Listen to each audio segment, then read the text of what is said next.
All right, this is Bill Brower with FMBA Nation coming to you from the ServPro Studios here in Rahway, New Jersey. I've got a really special episode today. I've been honored to be joined by retired Deputy Chief Anthony Avillo. He's a retired chief. He got 30 years at North Hudson Regional, 35 years in the fire service, was assigned to battalion, 1st Platoon as a regional tour commander up there in North Hudson Regional. He's got his bachelor's as well as his master's of science from New Jersey City University in the fire science program.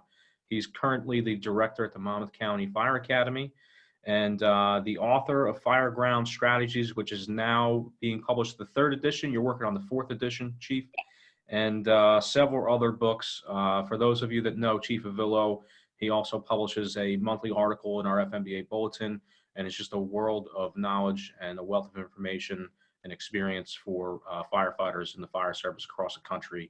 I'm proud to have him here as a Jersey guy. So Chief, thanks for joining me this morning. I appreciate your time. Give us a little bit about what you've been doing lately to talk on some of your projects and some things you've been doing.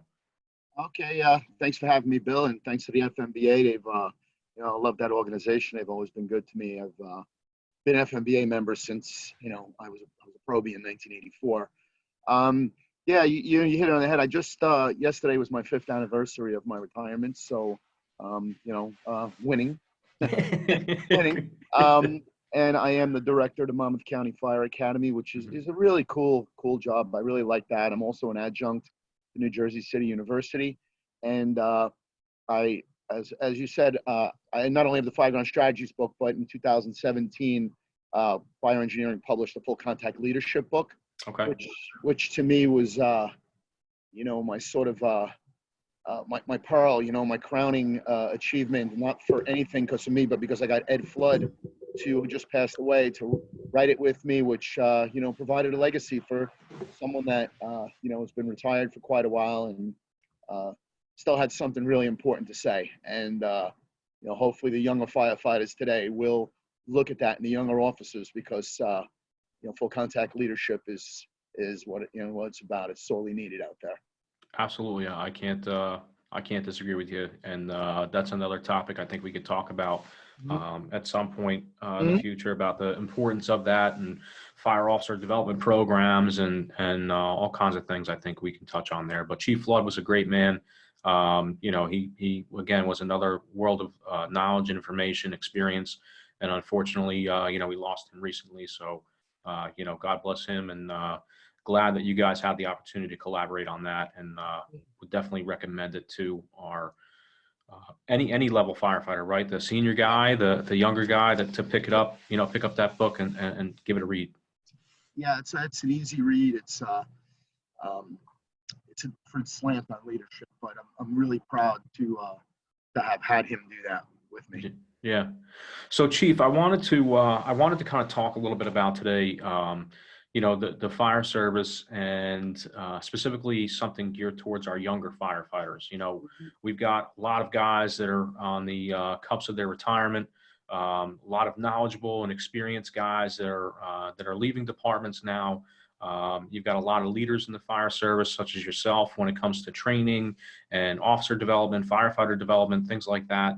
That are doing some really great things. But at the department level, I feel like a lot of our departments are getting younger and younger as we speak. Officers included. We got young officers out there, younger firefighters coming on the job. And, I wanted to kind of touch on what is the role of a younger firefighter in today's fire departments. Like, some of these guys may be coming on the job with very little to no work experience, and this might be their first job, straight out of either high school or maybe out of college. They might have been working, maybe part-time somewhere before the fire department, but a lot of guys come on the job here and it's their first full-time career gig. What kind of advice would you give somebody, a younger firefighter, maybe a probationary firefighter, or somebody with less than 5 years on the job, what they should be doing and what their role is in the fire department?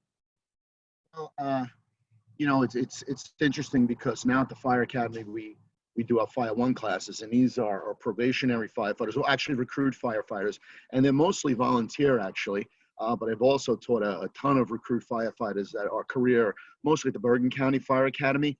But I think as a new firefighter, you have to approach it with a certain amount of enthusiasm and understand. And we tell our probies this all the time, whether it was North Hudson or the Academy, you're nobody. You are nobody, and you have to understand you're nobody. Our job is to make you a somebody. And that's going to require a lot of work on your part. But if you listen to what we tell you and you do the things that we tell you to do on a day-to-day basis, you will become a somebody, because that's really what it is. And you know, I'm a very big believer that a firefighter who is brand new, that doesn't get it or sort of is not moving forward the way he should be, it's not his fault. It's the fault of the department. I lay it right at the door to chief of department. Chief of department is responsible for the, you know, the comportment of everyone and to bring everyone forward. There needs to be a plan in place.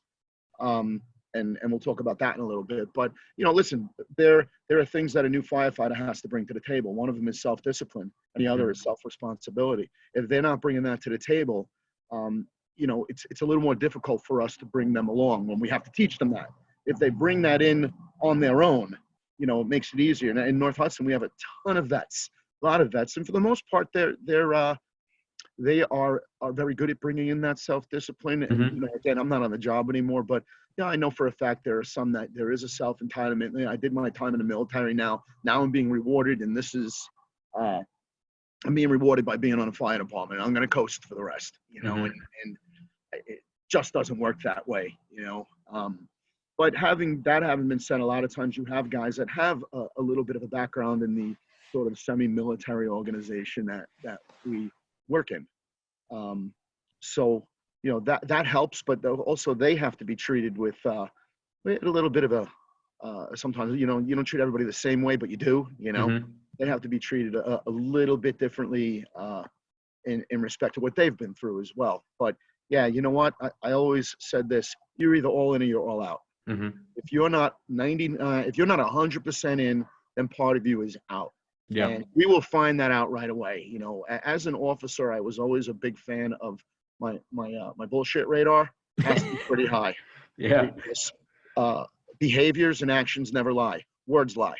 They will tell you how good they are or how they're in. We're all in, but their actions will be different. So as an officer, I feel it's a very big responsibility to bring these people along and guide them along the way. You know, like I had Ed Flood as my, I had a guy named Tim Finnegan was my first captain, but Ed Flood was, you know, one step ahead of me all the way through, and he took care of me, and he understood, you know, what it requires on a departmental level to bring somebody from that, you know, probationary day one to the end of their career. It never ends, you know. But yeah, I'm getting off on a tangent here. So No, that's good. I mean, you know, there's so many different variables, or so many different things that go along with this. You know, the culture of the fire service, the brotherhood that we know of in the fire service and that we're accustomed to, that a lot of people don't even get a glimpse of in their daily lives and what they do. Yeah. You know, our job is unique and special in that, you know, we develop second families. This is our second family we go to work with. Sometimes I see my guys on shift more than I do my own family, you know. Absolutely. And I think it's important to maintain that and hold that high up on the pedestal, because, you know, at the end of the day, you know, we're risking our lives for each other at a moment's notice. So having that camaraderie and having that brotherhood and that relationship with these guys is important. And I think, you know, a lot of the times we find that, you know, some of our newer or younger generational firefighters, you know, I'm 37, so I fall into this category. I got just under 9 years on the job, so I'm still, yeah, I'm still. You were 2 years, I was 2 years old when you were a probationary firefighter. So, but you know, I think it's important because, you know, these guys, they get on the job and they don't realize what they're getting themselves into on that level. I mean, it's so much more. A lot of people treat this career as a second as a second job, as a part-time job, because, you know, we've got that flexibility, right? We've got the flexibility of 24/72s and, you know, the different work schedules and whatnot and shift work, where we can work a part-time job or a second job or, you know, whatever that case may be. But a lot of times you find, you know, people treating their career, their bread and butter, their calling a part-time job. And it's kind of sad, you know, to see that happening and that culture shift and that dynamic and that shift of the brotherhood from, hey, I just see this guy every 4 days to, you know, hey, I'm going to his kid's birthday party, or we're spending time at the, you know, at the local pub down the street, having a couple beers, you know, shooting the shit, or whatever the case may be. You know, it seems like everything else kind of is prioritized over that brotherhood. And it should be, you know, if your second career is your first career, then you're not getting it. You probably don't belong here because, as I said, you're not all in, you know. But I think one of the things the department needs to do is to ensure they engage these people. You know, if they're coming out of the academy, and I know in New Jersey, everybody goes to the academy, everybody does Fire 1 and Fire 2.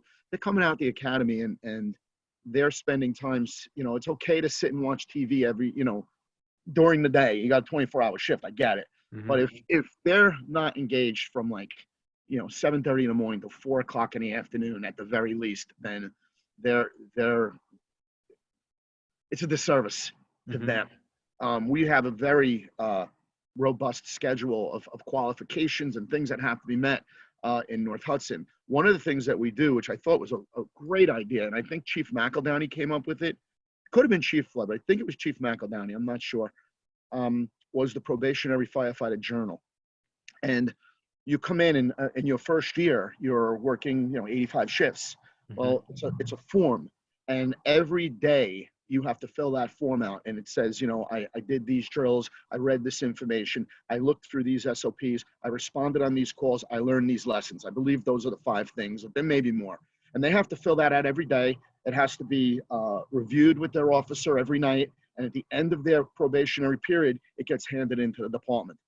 As a deputy, I would check it every like 3 months or so, just to take a look at it and see, you know, how they were coming along. Like in North Hudson, they have so many new guys. I think, you know, there's, you know, like 16 companies. I think there's at least one probie on 15 out of the 16 companies. Wow. On every shift. On every shift, you know, and then that's the way it goes, you know. Every 12 years or so, the departments turn over, and that's what happens. You know, it's up to the department to utilize the officers that they have. You know, you need an officer training program in order to have a probationary training program. You know, you have to bring these people through, and you know, the success of the probie is the responsibility of the officer, and the responsibility of officers is the responsibility of the department. You know, but you have to provide programs for them. You have to keep them engaged, and not only on the job. You got to keep them engaged off the job. You got to get them involved in the union. You got, you know, if there's a line of duty death, or if there, you know, there's all kinds of charity things that we do. You know, fill the boot. There's all things that we do, and they need to be involved in those things. You know, even things as much as like softball and basketball, parades. These guys need to be involved in those things, because that's when you start to see it. That's when you start to get it. And you know, when a guy's got his second job as his first job, that doesn't always happen. And I get it. You got to take care of your family, but there's another family there that if you're not taking care of them, you may not be going home to your real family. Right. So I think that mindset has to be instilled from day one. Yeah. And you know what, you're kind of missing out on what it is to be a part of that brotherhood too. You know, I mean, there's so many different things that go into this, you know, and if you're not engaged, if you're not getting involved in at the departmental level, at the local level, you know, doing your community service events and whatnot, then you're really missing out on that lifestyle and that livelihood. You know, you were mentioned earlier about the department and the different programs and different things that they may be able to offer in terms of training and whatnot. Training is huge. I mean, training is our job. If we're not training, then what's the point of going to work, right? Because Hey guys, Bill Brower here with FMBA Nation. I wanted to take a minute to tell you about ServPro of Central Union County and Western Essex County. These guys are a trusted leader in the restoration industry. They provide 24-hour residential commercial services with highly trained restoration technicians.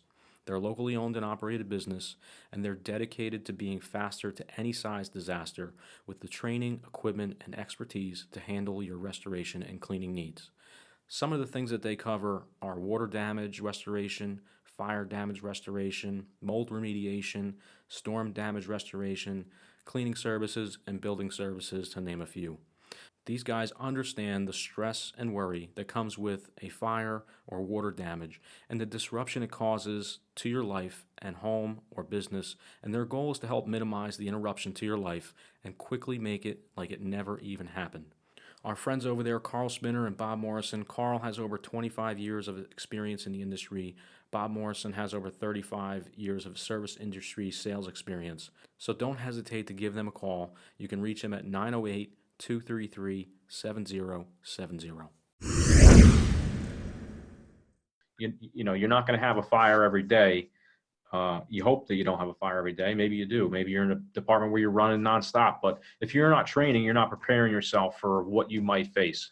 And you know, I'm a firm believer that if you are not educating yourself every day, you know, whether it be going over something you might have learned back in the academy, refreshing yourself on it, or you know, jumping on the computer, or reading a book, or watching a video, maybe a new tactic or a new strategy or a new way to do, you know, a drill, then you're doing a disservice to yourself, whether you're the new guy on the department or the 25-year veteran on his way out, you know, on the department. So, There are so many things out there. There are so many websites. Listen, some are good, some not so good, but there's a lot of really good ones. There's the Fire Engineering Training Minutes. There are the Fools. Involved in Fools, the Fraternal Order of Leatherheads, and we do training all around the state. We have the New Jersey Fire Conference coming up in October down at the Monmouth County Fire Academy, and there's so many opportunities for the firefighters to hone their skills, not just in the firehouse, but also to bring that stuff back. That's the beauty of like the FDIC. The FDIC is about bringing the stuff back, and the other end of it is departments have great people with great resources. They should be, mutual aid drills, departments, like, so you're in where? What I'm department? in Union. You're with Union, right? So Hmm. Union works, you guys, Elizabeth is right there, Hmm. right? What other departments around that? We got Rahway? Springfield. We work with Hillside. We do mutual aid into Irvington. Mhm. We've got Milburn. We're with a lot. Maplewood, Mhm. Kenilworth, Cranford. So we you know, we go mutual aid to Linden on time. So we're working. You know, we're working with a lot of the Union County departments. Yeah, so like those kind of things where, hey, you know what? Let's uh let's set something up where we can, get together on a training level, not necessarily if the only time you see these guys is on the fire ground, Hmm. things don't always go that well. So you Right. kind of need to train with these guys, plan with these guys, just a little bit. We did a lot of that before we regionalized, and that's one of the things that I push in Monmouth County all the time. Look, you work with these guys all the time. Everybody does mutual aid. You got to Hmm. train with them as well, I feel that's a really important piece of the job as well. But in regard to the new guys, if you go back and I go back to Chief Flood. The first day I got on a job, he said to me, if the job's not a little bit better tomorrow morning when you leave this firehouse because you were here and you didn't do your job. And he Hmm. said that to me when you were 2 years old, back in 1984. And I believed it then and I believe it now. And that's one of the things I push out there in my conferences all the time. And the other thing he said was, did you get down on your knees today and thank God you have this job? Hmm. That was another one of his mantras, that like I always say that when I do Yep. conferences because it's the truth. Listen, there is no other job like this. No, It's we the take it best for job in the granted. world, Hmm. and for every probationary ass that's in that seat, there are 100 people that would like to be in that seat. And Yep. and those guys have to understand that the position of privilege that they're in, it's not just a job. It's a service, it's a passion. And if it's just a job to you, then it's probably not the job you should be in. Yep. Yeah, 100%. You know, you mentioned, I know you're an FDIC instructor. Mhm. You're a member of the FDIC advisory board. Um, for the younger firefighters or the probationary firefighters that maybe have never made it out to FDIC, what kind of advice would you give to them in terms of what's being offered out there, why they should get out there and go see the conference, get involved in that, and try and take that on and learn some more stuff? Well, it's Disneyland for firefighters. Yeah. You got 35,000 people that are into the job Hmm. in Indianapolis, and there is something to do. It's, from the hands-on training to the classroom training to the beer mug case study, afterwards where we solve all the problems. It's like a one big kitchen table out in Indianapolis. Every bar, every restaurant is filled with firefighters. Hmm. And you get to meet a lot of good friends. Like, I've been going there. This is my 21st year.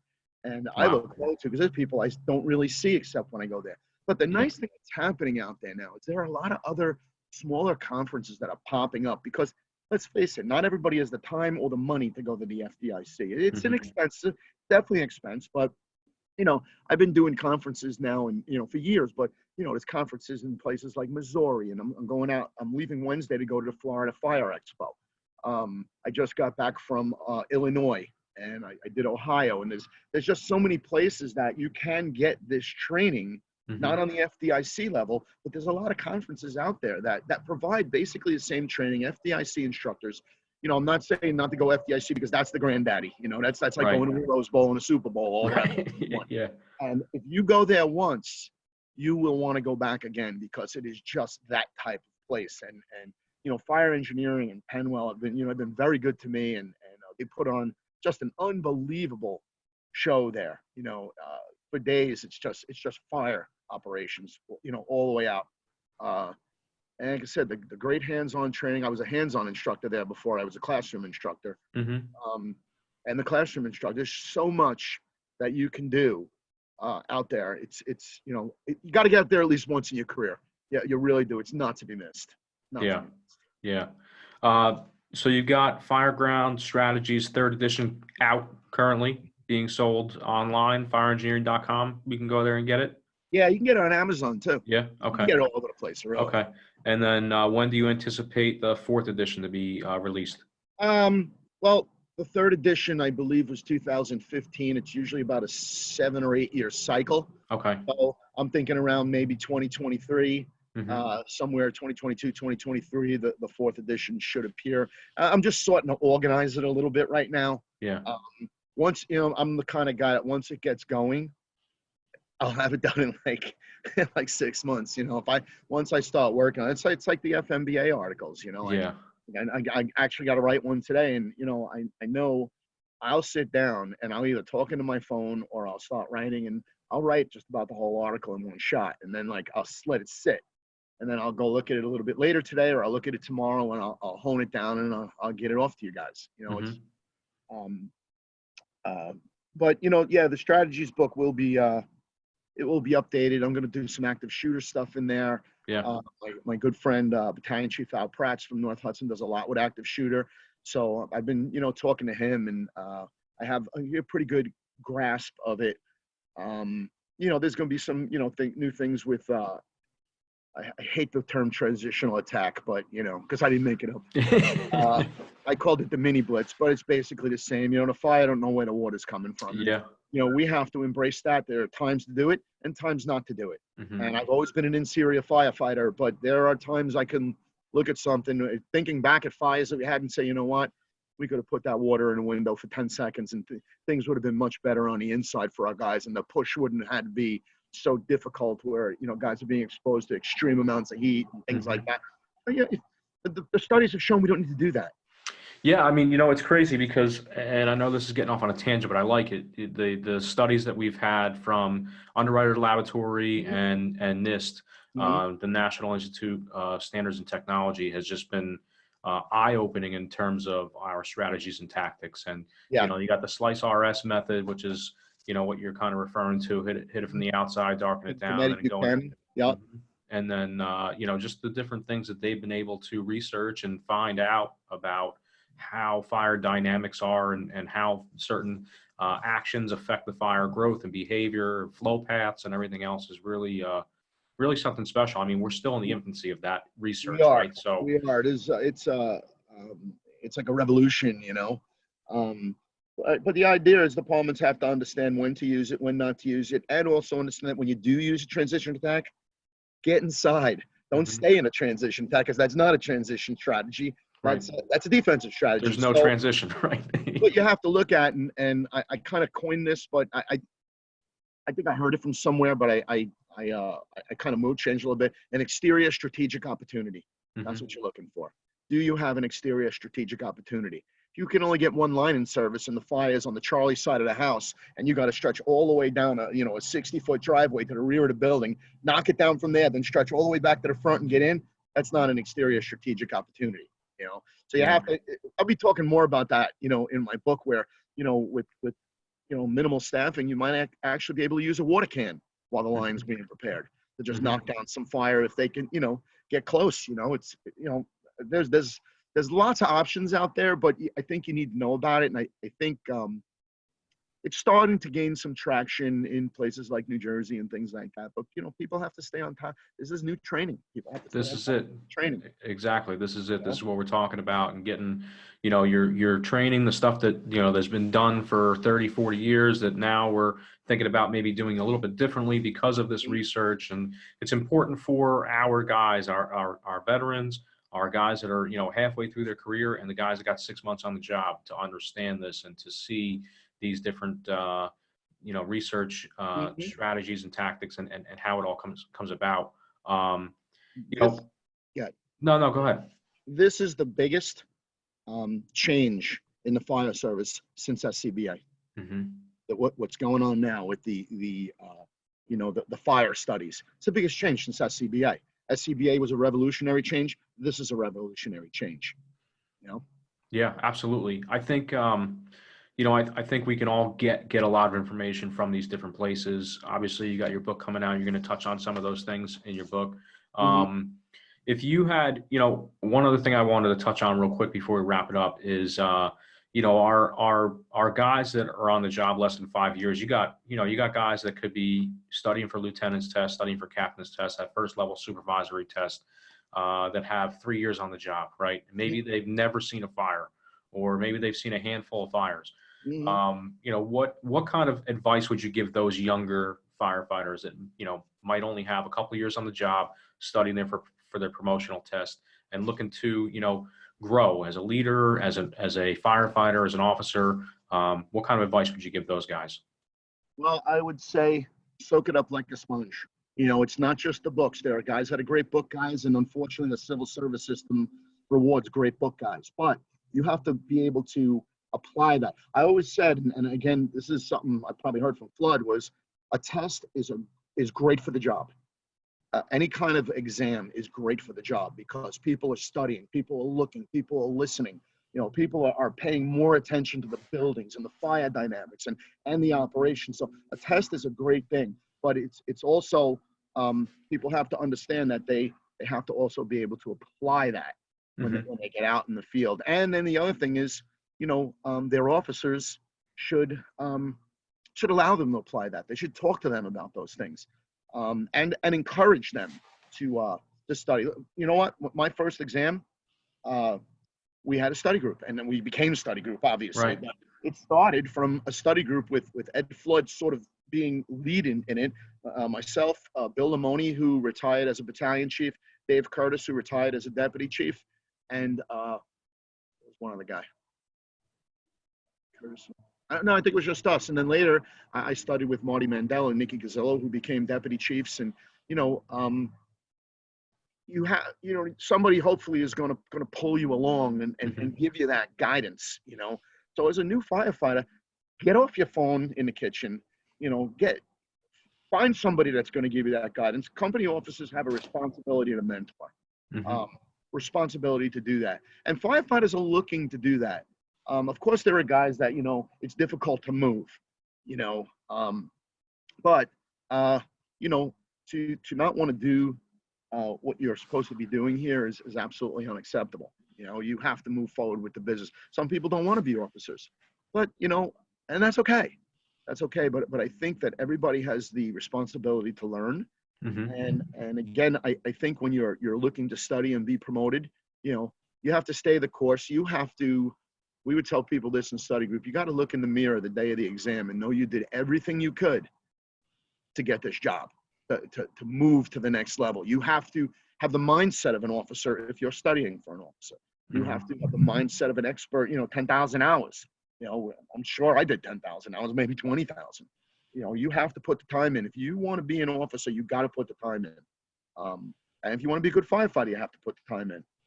And it's just a circle. The department down and the firefighters up. And it all sort of revolves around the next right thing to do. Yeah. That's an important piece of the puzzle. You show me a great department, I'll show you great company officers. A department with great company officers is usually a great department.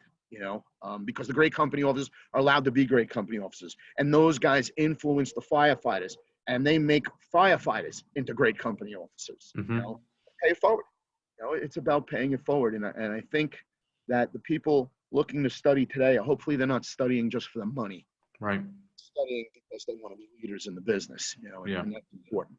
Yeah, absolutely. I think you hit a spot on there. It's important to do it for the right reasons. Chief, I can't thank you enough again for your time spending it with us today. What is the best way? I know you got the FMBA bulletin article. If somebody wanted to get in contact with you, they want to come see you speak at a conference you're going to be talking at, or they want to get one of your books, or any other reason they want to reach out to you, what's the best way for them to get in contact with you? Well, I don't have a website, but I do have a page on Facebook. I have a full contact training page. Okay. I have the fireground strategies and other stuff from the street page. I could be messaged on Facebook. I could be contacted at the Monmouth County Fire Academy. My email is right on my articles in the FMBA paper. They can contact me now. I'm very easy to get a hold of. Yeah, I got you. So anybody wants to do that, that's fine. Gotcha. Do you have any upcoming conferences you wanted to mention where you're going to be talking at in the next couple months or so? Yeah, I'm leaving Wednesday to do the Florida Fire Expo down in Pensacola.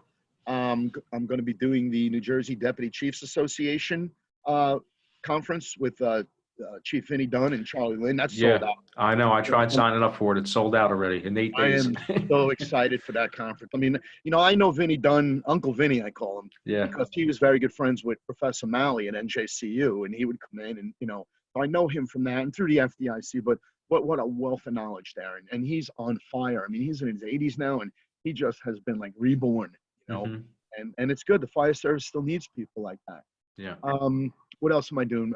I'm really excited. I'm going for the second year in a row to the FDIC Atlantic, which is in Nova Scotia. Okay. That's in June, and then I just found out yesterday I am going to be in Valdez, Alaska at the end of June. So yeah, I'm really excited for that. That's going to be fun. I'll go with my girlfriend. I'm probably going to take my daughters with me to Nova Scotia. But it's just paying it forward. I tell departments in New Jersey, look, I'll come and speak anywhere. And I'm not going to beat people up for money. I just want to pay it forward. And I like the idea. I have a lot of courses that are aimed towards like officer development, and and any rank can do that. So it's it's all good. I like to pay it forward, and that's what I'm trying to do. And I do like to go speak on the outside because it's a lot of fun. Yeah. It's a lot of fun to go and meet new people. Well, Chief, thanks again for your time. I truly appreciate you spending some time here talking with me. I look forward to having more conversations with you down the future. Maybe we'll touch on some training things down the road and some other things, but I can't thank you enough for coming on this morning and talking. No problem, Bill. Thank you, and thank the FMBA for supporting me for all these years, and for the firefighters. Be safe. You got it. You too, Chief. Be safe. All right, guys, thanks for listening to another great episode of FMBA Nation, and stay tuned for some more great content to come. You can find us on Facebook, Instagram, and Twitter. You can also listen on the NJ FMBA YouTube channel, as well as Apple Podcasts, Anchor, and the Google Play Store. And if you're interested in becoming a sponsor of the FMBA Nation podcast, please email us at nation@njfmba.org.